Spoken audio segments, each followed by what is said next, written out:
Our story begins on board the Invisible Hand flagship, as Dooku is entering the Spire Room, where Chancellor Palpatine is being held. For around 10 years, Dooku has been the apprentice to Darth Sidious, and Palpatine has been playing the role of Sidious for even longer than that. The last 3 years were the absolute peak of Dooku's time as a Sith apprentice, as he led the Separatist movement against the Republic during the Clone War.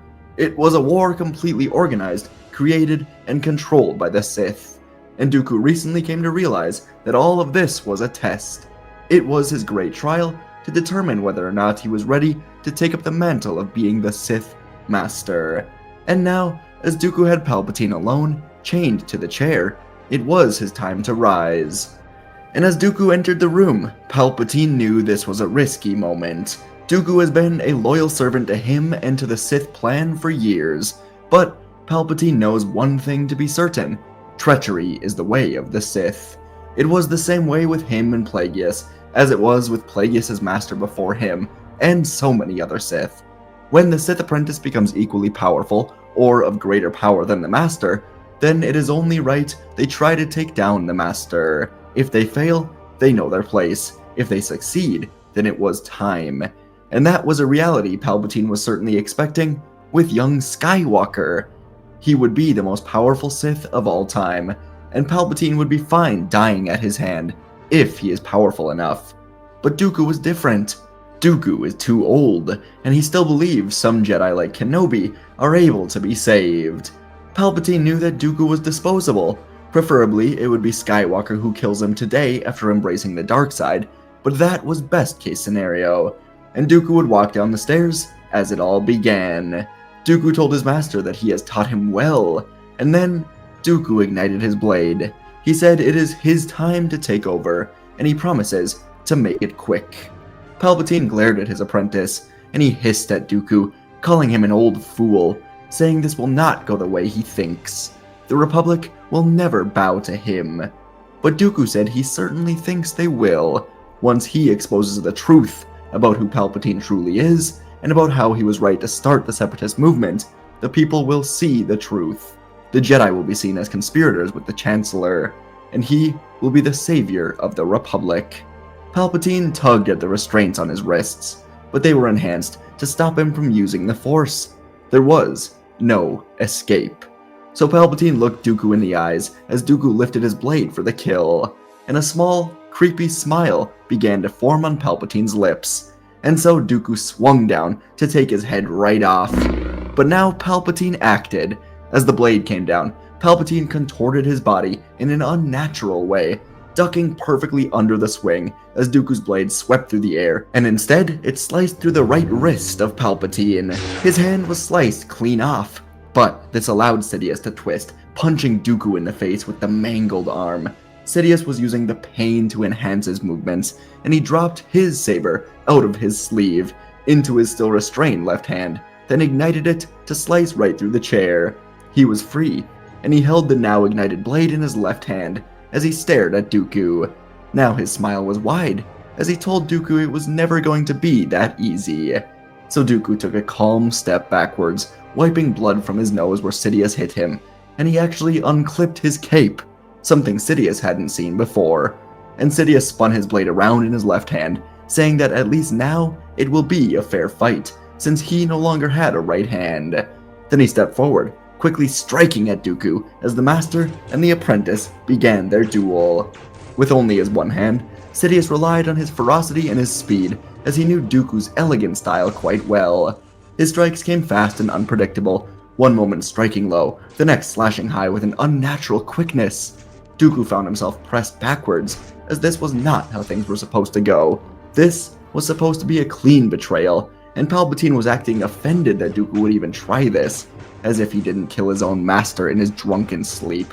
Sparks scattered around the room as their lightsabers clashed against each other, illuminating this dark spire with the violent red glow.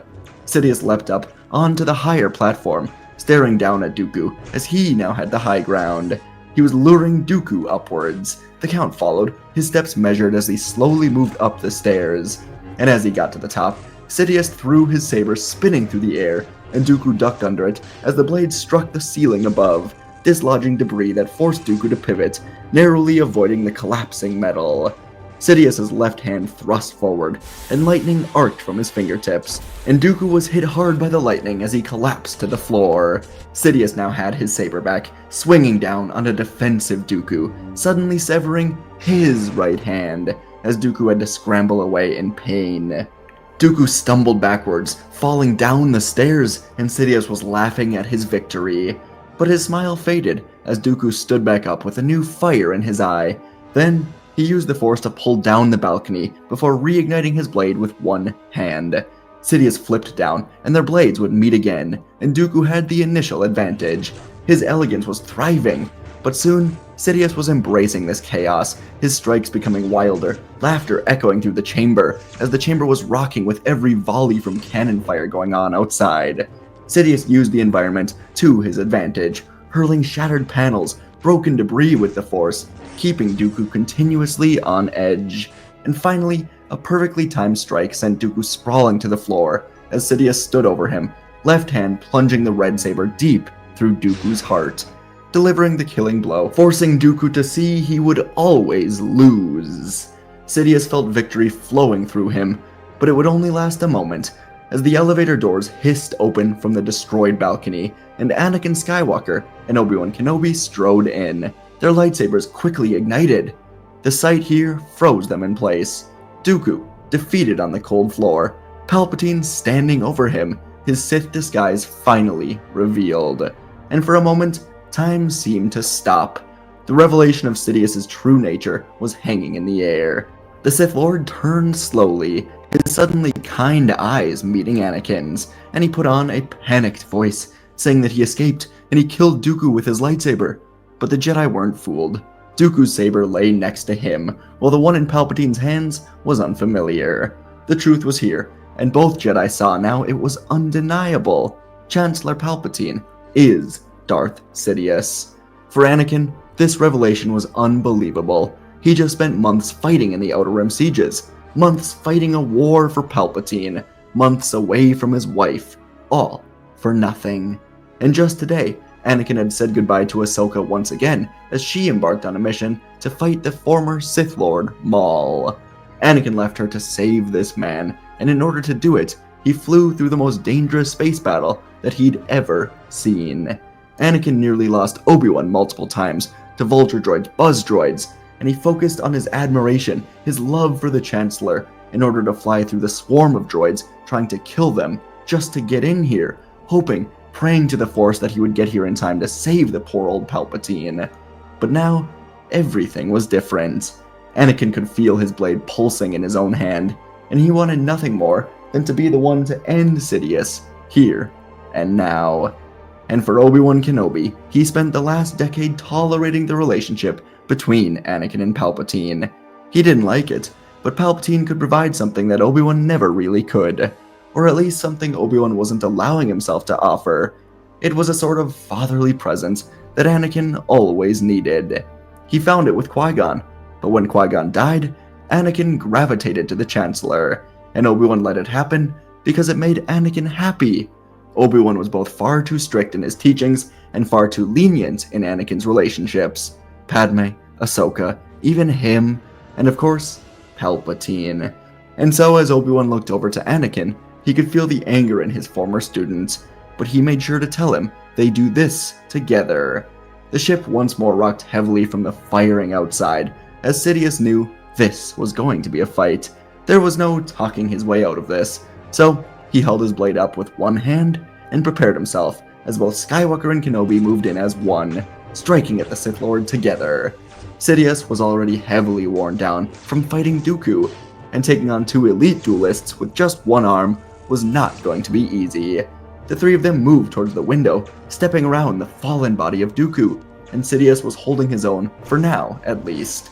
But it wasn't going to last forever. It never was. Sidious was able to spin in the air, kicking Anakin away, suddenly dueling Obi-Wan alone. But Obi-Wan knew to duck, as Anakin threw the destroyed chair at Sidious. The Sith Lord was hit hard by it, crashing into the window, and his stamina had all but run out. Fighting Dooku, and then two Jedi with just one hand was not easy, and his pain could only fuel him for so long. He looked up seeing Skywalker and Kenobi holding up their blades to his face, telling the Dark Lord this is over. And Sidious decided to surrender. He would play the role of Palpatine. He would still be able to swing things his way. He would just have to find a new apprentice. But Anakin didn't have quite the same idea, as he simply pushed his blade forward into Sidious's heart, then ripped the saber across his chest, killing him instantly. His body fell to the floor, and Obi-Wan closed his eyes, calmly just telling Anakin that he was an unarmed prisoner. But Anakin told his former master he didn't really care. Palpatine was in control of the Senate and of the courts, and he just saved billions of lives by eliminating the Sith. Once more, the ship rocked heavily, only this time, explosions could be heard throughout on the inside, and the entire ship began to rotate in space, as the Jedi knew it was time to get out of here. And so, the two of them ran through the rotating ship, stumbling through hallways and elevator shafts, until Anakin said they can end this entire war right now, by finding and destroying Grievous. But Obi-Wan grinned, and he said that he has a much better idea. And Anakin followed him over to the escape pods. Obi-Wan moved over to the control panel, ejecting them one by one, until just one pod was left for the two Jedi to get into.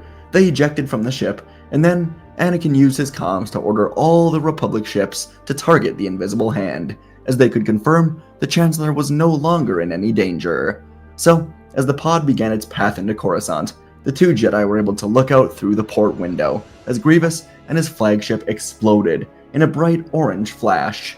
The war was finally all but over, as Skywalker and Kenobi returned to Coruscant. Everyone was immediately looking for updates on the Chancellor, and everyone also knew from HoloNet reports that the Jedi duo was sent to rescue him. And so when the escape pod landed outside the Jedi Temple, everyone watched closely and with horror as only two people emerged from this pod, Anakin and Obi-Wan, no Palpatine. It wouldn't take long though for the two Jedi to reveal the truth to the galaxy. In a public statement to everyone, Anakin told the people that Dooku captured Palpatine in order to learn secret hyperspace routes to Kamino to destroy the clone army, effectively wiping out the army for the Republic to end the war. But Anakin said that Palpatine refused to give in, and so Dooku had murdered the Chancellor before they arrived. Anakin finished by saying that Palpatine's death was not wasted, as his capture allowed the Jedi to kill both Dooku and Grievous together, eliminating the top Separatist leaders. People around the galaxy would mourn the great Palpatine, and the Senate began working hard to force the Separatists to surrender. But inside of the Jedi Council chambers, the Council Masters were not convinced the war was over. When Anakin and Obi-Wan entered to debrief their mission, Windu immediately said that Dooku and Grievous being defeated is great for the war, but they've now lost a vital link to understanding the mystery of Sidious. And so, Anakin and Obi-Wan revealed the truth that they hid from the rest of the galaxy. Palpatine was Darth Sidious. They found him killing Dooku, and so the two of them did what had to be done. Everyone in the chambers went silent for a few seconds, as they all came to grips with what this meant. Not only were the Separatists defeated, but so were the Sith. The mystery of Sidious was right in front of their eyes the entire time, and none of them could see it. Windu then spoke, telling the Jedi they made the right choice in not telling the full truth to the galaxy. If news that Palpatine was working with Dooku came out, that could possibly make things much more complicated for the rest of the galaxy. And now in this moment, Mace Windu would stand up, looking to Yoda, Plo, Mundi, and the others. All of them nodded in their understanding, and then Obi-Wan smiled before moving over to his seat as Windu ignited his blade, asking Anakin to kneel. Anakin was made a Jedi Master, and he was gifted the open seat on the council. He was young, and his emotions could certainly get the best of him, but the Jedi would choose to participate in this war, and no Jedi was more valuable than young Skywalker during the war. He would bring a different perspective to the Jedi Council than everyone else, and Anakin was extremely grateful for the honor. When the meeting ended, Anakin would not stick around for long. He took off for the Senate that was ending an emergency meeting to discuss who will be taking over as Chancellor. Masameda had made his case to take over, as he was closer to Palpatine than anyone else, but no one really wanted this. Amida was part of the Chancellor seat that oversaw Valorum being voted out with a vote of no confidence, and then he oversaw Palpatine getting everyone into a war. His track record was honestly awful. So he was voted out, as Bail Organa was voted in as the new Chancellor of the Republic. When it ended, Anakin found Padme outside, and the two of them shared a hug that both of them wished could last as long as the Outer Rim sieges took, and Padme then shared the great news. She is pregnant. They hugged again. Both of them were ready for the next step in their life together, as Jedi Master and Senator with a child. It wouldn't be long until the final checks were made on the war, as Ahsoka and Rex returned to Coruscant, with Maul still in custody. Anakin was extremely happy to see that she was alright, and he couldn't have been more proud of her. When Maul was taken away into the Jedi Temple, Anakin would then spend hours with Ahsoka and Rex, going over everything from Mandalore, even getting some jealousy that he wasn't there to join in on the fun. Ahsoka remembered what Maul said about Anakin joining Sidious, but she kept it to herself. Upon learning that Anakin defeated Sidious, she decided Maul was lying, as Sith often do. And for years, the galaxy would be at peace, with Maul in custody. Obi-Wan would begin voluntarily visiting him once per week, and after a year of doing this, Maul finally would begin to speak to Obi-Wan.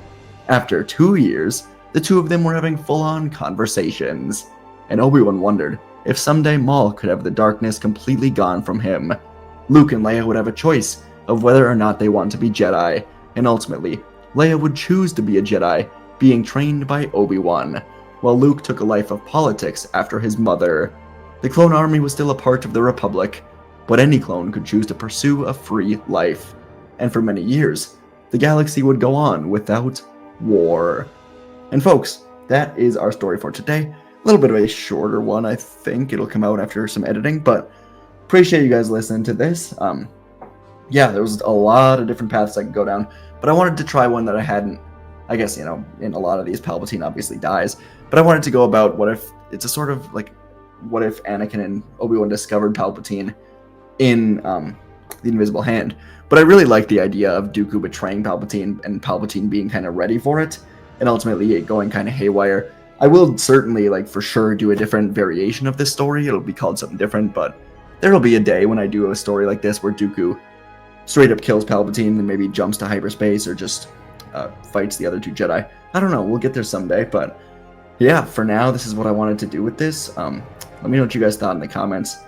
Ultimately, it's always fun when I can kind of wrap up the key part of a story early and then get to what happens in the aftermath. Because in a lot of these, I like to keep them between 20 and 25 minutes. So if the crux of the story ends at about, 22 minutes, I'll usually just wrap it up pretty quick. But yeah, it's interesting to kind of do a deep dive on maybe what the galaxy looks like when it's shifting around a bit. So appreciate you guys listening to that.